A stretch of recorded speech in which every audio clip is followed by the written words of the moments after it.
Aba, magandang balita ito maan para sa ating mga kapamilya dahil libreng sakay po sa PITX at syempre, tayo po isuportado po dito sa End Violence Against Women Campaign. Ngayon pong umaga, makakausap po natin sa linya po si Captain Noemi Cayabyab. Siya po ang spokesperson ng Philippine Coast Guard. Captain Noemi, Mix Bustos and Maan Makapagal. Good morning. Po, Sir Mix and Mamaan, at maraming salamat po sa oportunidad. Opo. Captain Noemi, unang-una po, syempre, magandang balita po sa ating mga kababayan na uuwi, magko-commute, babiyahe, libreng sakay po sa PITX. Paano po ito, ma'am? Yes, tama po kayo, Sir Mix. Kahapon po, nagsimula po itong libreng sakay po natin. Ito po isa sa mga programa po ng Philippine Coast Guard. So nabanggit niyo po kanina, itong 18-day campaign to end violence against women. So ito po ay magtatapos hanggang December 11 at ito po ay gagawin natin kada Martes at Huwebes. Magsisimula po tayo sa PITX, papuntang MOA hanggang Cubao and vice versa po yan. So ito po ang ating mga kababayan ay makakatanggap po ng libreng sakay galing po sa Philippine Coast Guard. Lalo na po yung mga kababaihan po. Oo, pero ito po, bali yun nga magkabalikang ruta na yan ay mula MOA, PITX MOA, diretso ng Cubao Terminal and pabalik. Tama ba, Ma'am Noemi? Tama po, Yes. Mamaan. Oo, pero saan banda yan, Ma'am Noemi? Kasi para diretso na sila doon. May gate ba yan or bay? Saang lokasyon makikita yung bus na yan, particular na bus? Yes, ano po yan mismo ng PITX, Mamaan. We are in coordination naman po with PITX. Nagbigay po sila sa atin ng space para doon po hihinto ang ating mga bus. At siguro para mas accurate po ang maibibigay natin, pwede rin po magtanong ang ating mga kababayan doon pagpasok po sa PITX kung saan po nakalocate yung bus. But definitely po, we have the space doon sa loob po ng PITX to cater po yung ating mga kababayan. Oo, kasi sa parang dito sa abiso ay sa gate 10, bay 5 daw, ma-avail yung libreng sakay or posibleng mabago yung lokasyon nito, Ma'am Noemi. Yes, yan po ang ibinigay po sa atin na parking space po natin, ang ating waiting space. But then again, yung natin po reminder para lamang accurate po yung araw-araw na magiging programa po natin is to ask as well, Mamaan, sa ating guard, yung specific location kasi may possibility po na magbago. Depende po sa i-cater po natin. But definitely, that is the allocated space for the Philippine Coast Guard bus. Opo. Ma'am, saan po ang ruta ng mga biyaheng ito?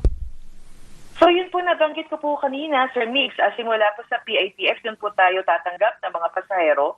Dadaan po yan ng MOA and then papuntang Cubao and then babalik po. So yan po ang magiging ruta simula umaga hanggang hapon. Oo, pero Ma'am Captain Noemi, halimbawa lang, isang mag-asawa. Correct. Oo. Ang magkasabay uuwi o papasok. Paano po yun? Pwede po ba siya makasakay yung mag-asawa? Pero ang libre ay ang Yung wife, yung babae. Opo. Yung husband, ma'am, ay malilibre na rin ba? Baka naman. Baka naman. Oo.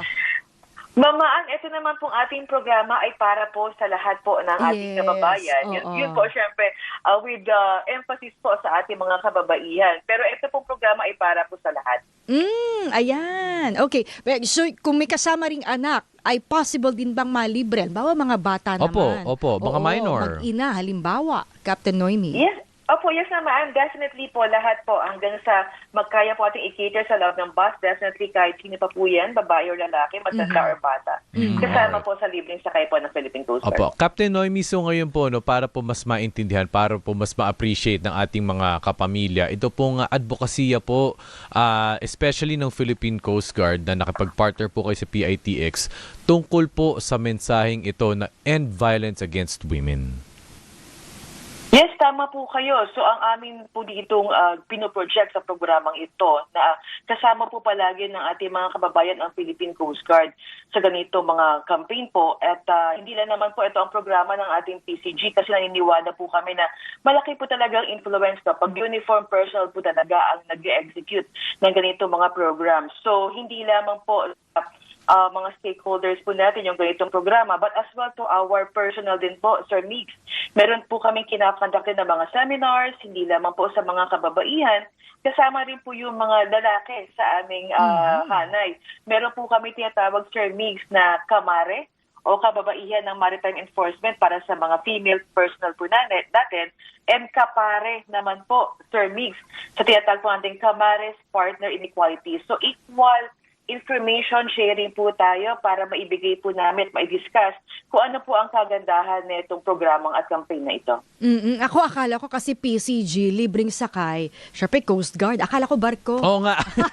Ito na ay nakipag-partner sa ating mga kumpanya ng bus o dyan sa PITX. Meron din ba tayong libreng sakay sa ano rin ba natin yan? Naisip rin natin Captain Noemi. Libre sakay po ba, Mamaan, sa ating sa barko? Medyo malayo nga lang, Oo. Pero wala... Yes, Oo. Wala pa po sa kabuuan, no? Pero tayo naman po ay nagsasagawa rin ng libreng sakay sa ating po mga media partners, particularly po doon sa West Philippine Sea. So pag tayo po ay pumupunta doon, kinikater rin po natin ang ating mga kasamang media para makita po at maihatid po yung tinatawag po ating transparency initiative pagdating po dyan. Opo. So, hindi lang po dito sa, nabanggit niyo po, sa bus. Marami po tayong programa, Mamaan po, sa Philippine Coast Guard. Opo, Captain Noemi, sa nakikita niyo po ngayon, syempre modern times na tayo, 'di ba? At marami na pong usapin at awareness, 'di ba po, sa pagrespeto po sa mga kababaihan. Lalo na kumbaga maraming mga cases traditionally na nangyayari yan sa biyahe, 'di ba? Na sabihin natin, merong mga masasamang loob na gustong may gawin, 'di ba? Tungkol sa sa mga kababaihan, nasa train, nasa bus, nasa jeep. Nasa na po tayo ngayon, ma'am? Tingin niyo po, and at the same time, ano pa po yung ma-improve natin as a nation, 'di ba? Sa ating society, na talagang dapat magbigay po tayo ng respeto sa mga kababaihan. Siyempre, sa kanilang space, respeto at dignidad. Tama po kayo, Sir Mig. So bukod po ito sa programang ito, again, hindi lang naman po tayo nagsisimula at nagtatapos dito sa libreng sakay. Ang Philippine Coast Guard po ay nag-deploy po natin mga tauhan. Hindi lamang po sa MRT, LRT, kasama na rin po yung busway. So makikita po ninyo, meron po tayo mga person na nag-a-assist po sa ating mga commuters. And tama po kayo, hindi po talaga maiiwasan na minsan may mga report po ng mga violence against women or abuse against women. So yung iba po ay nire-report po sa ating mga kasamahan dyan na naka-deploy po sa ating MRT. And we assist them po for the filing of appropriate cases. So yun po ang kagandahan because ang amin naman pong komandante, meron po kami tinatawag na I-CARE program, yung Intensive Community Assistance Awareness, Response, and Enforcement. So ibig sabihin po nito, gusto po nating ma-feel na ating mga kababayan na pag meron po siya nakikita ang Philippine Coast Guard saan man pong area, they would feel safe.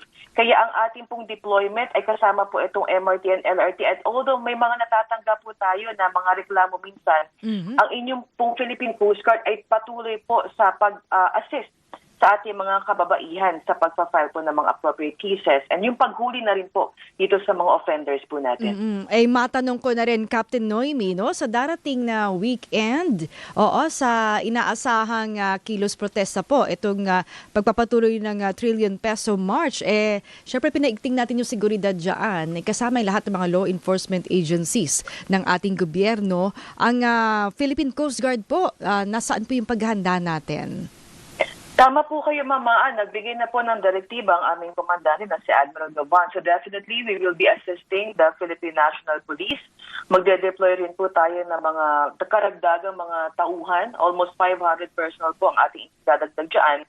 At bukod po sa pagpuprovide ng security at pag-ensure po ng safety and yung public order po habang isinasagawa po itong assembly na ito, ay magbibigay rin po tayo ng mga medical teams po para in case na may mga emergency assistance ay madali po tayo makakapag-responde. Maglalagay rin po tayo ng ating mga Coast Guard K9 dogs to ensure po yung security po ng lahat po ng ating mga kababayan. At sa parte naman po ng Luneta at Manila Bay, kung meron man po doon magkasagawa ng mga aktibidad, ay magkakaroon po tayo ng paglalagay ng ating mga maliliit na mga barko po. Just to ensure po na maisasagawa po ito at atin pong matutulungan ng ating mga kababayan sa ganito pagkasagawa po ng mga activities. Again, the Philippine Coast Guard is fully support yung ating mga kababayan sa ganito mga assembly because you are just, binibigyan lang po nila o pinapahayag ang kanilang mga impormasyon at yun po ay karapatan po nila. So, andito po ang Philippine Coast Guard to assist them and as well as yung Philippine National Police para masigurado po ang kaligtasan at seguridad po ng ating mga kababayan. Alright, maraming salamat Captain Noemi Cayabyab, ang tagapagsalita ng Philippine Coast Guard.